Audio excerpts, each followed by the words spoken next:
So that was insightful when you talked about the civil unrest that may come. Now let's pivot the conversation just a little bit. So when you think about, you said civil unrest that may come, and you think about concierge service, what's the next horizon for mental health care, therapeutic care for the professional? What's that next level of life? Well, one of the things that we as mental health professionals are concerned about is AI Yeah. and mental health services. We have been seeing that some individuals are using AI as their mental health therapists. They are using chat and saying, oh, I don't need to go to a therapist, that I'm going to utilize chat as my mental health therapist, and that is very dangerous. We're concerned about people inputting information in chat and what that's going to look like. Okay. That is a concern. We don't know what that is going to be like. The administration has passed a bill where chat and AI services is not regulated, so we don't know what that data or that information is going to look like. That is a true concern. We have a lot of third-party entities that are utilizing mental health therapists and going in between insurance providers and are offering services and are asking therapists to sign up with their agencies, and they will do the billing for us. As a small business owner, that is not conducive to me. That doesn't help me. That hinders me from growing my business and scaling my business up, because they're able to negotiate a higher rate with insurance providers, and insurance providers are more apt to push their clients that way than my way. So that is a concern, because you squeeze and bottleneck the small business owners. So that is a concern. One of the things that we're seeing that is a concern is that individuals are coming out of school and there are associates. So that means that they're not fully licensed, and they're wanting to come out and they want to make six figures. You don't make six figures in the mental health field. Yeah. You got to learn first. And so that's not a realistic expectation. And so if somebody else can offer you six figures as a third party vendor, then that hinders you from actually coming over here and learning the craft and being a clinician, a good clinician and a seasoned clinician. You're going for the money. And so that is some of the concern. We're not getting quality, or they're asking us, well, what can you do for me? How much money are you going to make me? Why would I go to you when I can go over there? But they don't have a heart for the work.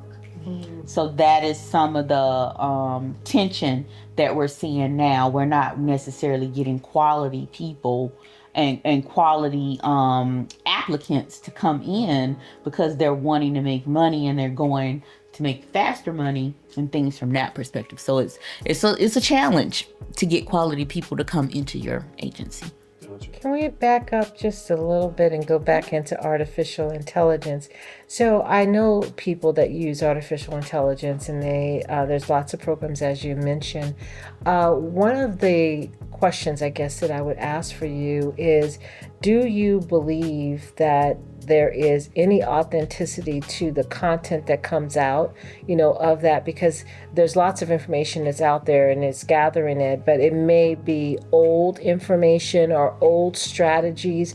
What would your recommendation, and if you could just speak to the Black Bites family as it relates to artificial intelligence and talking to the camera and give them some detailed information about how to use it, mental health, and perhaps maybe one of the recommendations to transition out of that, if that would be your recommendation, because I think that there are people that use it but they don't know what the risks are. Right.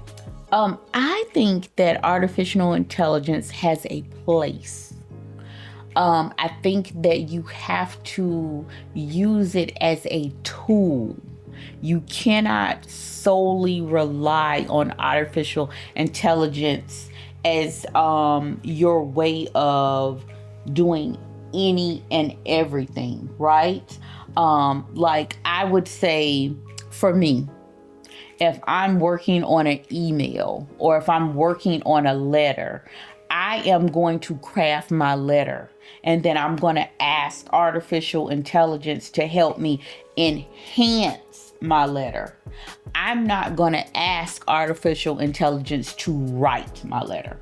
And so what I think that people are doing is that they're not utilizing their skill set. They're utilizing artificial intelligence's skill set. And so when you're asking something to do everything for you, then you're minimizing or you're lessening your skill set and your intelligence.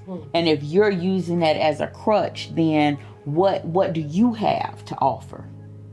And that in lies the danger of it. Because if you don't have a skill set, then the computer wins. And that's the extra layer of that is the mental component, because it doesn't know all of your detail, and you can actually really lie to it and tell it something and it spews out. So there is some challenges with the actual Right. data, and I can see where you're saying that there's a risk, and it could be absolutely dangerous. It's very dangerous, because if you're not bringing anything to the table and you're solely relying on the computer to do everything, the computer wins. What stake do you have in it? Then the person can say, well, artificial intelligence is going to take my job. Yes, because where's your skill set? If you're asking it to do everything, you see what I'm saying? Yeah. That's how it wins. And if you're not adding value, then why would the person that owns the company keep you around if you're not adding value? So you need to use it as a supplement, not as the thing. And that's where I think that people are being very short-sighted. They're like, oh, this is the cheat code, so I'm going to let it do everything and I'm not going to do anything. And then that's where it's replacing people's jobs. Yeah. I remember reading something, it was a headline today where it was talking about someone was asking ChatGPT something about mental health, and it gave it some advice, and it was trying to tell them to, if I'm not mistaken, I think it was trying to tell them to hurt themselves or something. Mm-hmm. It was a whole headline today. Yeah. And the scary part about that is you're feeding all this stuff into an engine. It knows more about you than you know about yourself. Mm-hmm. And you're feeding all this stuff, but where's it going? Where's it going? Mm-hmm. And you're taking advice from something you never met. Right. And it doesn't have empathy. It doesn't have compassion. It doesn't have emotional intelligence to be able to nuance things as a human. So it's only taking the data, and it's only processing the data from a data perspective. It's not processing it from a humanity perspective. Yeah. So if it makes sense for you to hurt yourself, then it's going to say, hurt yourself. Yeah. Where a human would say, well, if you hurt yourself, then you're going to die. And we don't want you to die. You see what I'm saying? And so it doesn't have that. It doesn't have that bandwidth to understand. It doesn't have that emotional intelligence to understand that concept. And so that's very dangerous. And some of the younger generations are using it for therapy. And it's very dangerous. It is very dangerous. But we are also seeing where they don't have access to mental health services. They don't have insurance. They're in distress, and they don't have the ability to access counseling services. So I don't have anything else, and the only thing I have is to be able to talk to this computer and ask it what can I do.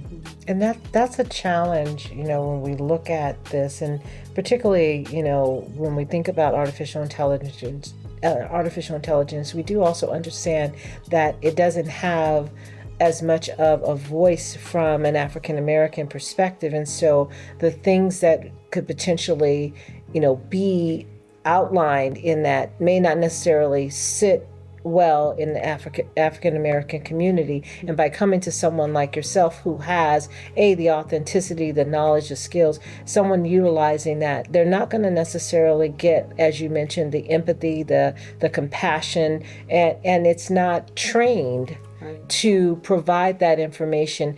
And we are already at a deficit as it relates to the content there from an African American perspective. So it's scary, it's frightening, and it absolutely is something that we need to make sure that we're communicating. So thank you for sharing that with us and taking us to a place where, we can talk about it and create a safe space, but introducing your practice and having real talk with you about real talk. We absolutely needed it.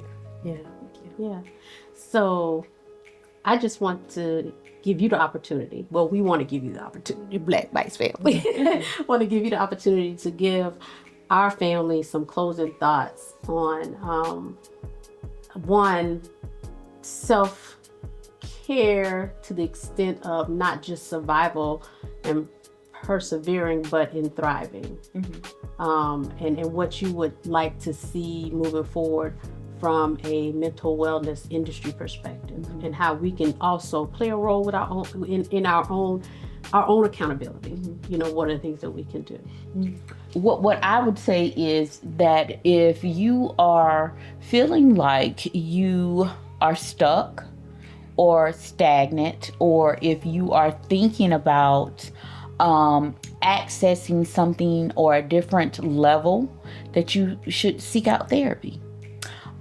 If you don't feel like therapy is the route that you need to go, then look at an avenue where you would seek out a coach. In whatever area you feel like you want to expand your horizons in. One of the things that I like to tell my clients is that I don't look at self-care as something that you do from the perspective of a massage or getting your nails done or things from that perspective, because if you do that on a consistent basis, that's maintenance, right? That is something that you do to keep you status quo. Self-care is something that you do that is above and beyond, that is just for you. And so sometimes self-care is seeking out a coach. Sometimes self-care is counseling. Sometimes self-care is doing a trip every quarter. Sometimes self-care is doing brunch with your girlfriends, or self-care is doing a guy's trip, or something from that perspective, where it is something that you do that is aggregated, that is on your schedule, that is clockwork, that is just for you. It is that above and beyond that keeps you balanced. So that is something that you can do from a wellness perspective. But you always need to recognize that your life and your wellness is ever evolving, right? You're always transitioning and you're always going to the next level. Your life should not be stagnant. And so if your life is stagnant, you need to take a step back and see, what am I doing? What am I not doing that I need to be doing so that I can go to the next level? And so then once you identify that you are stagnant, then you need to figure out what you need to do to go and get back on track to go to the next level.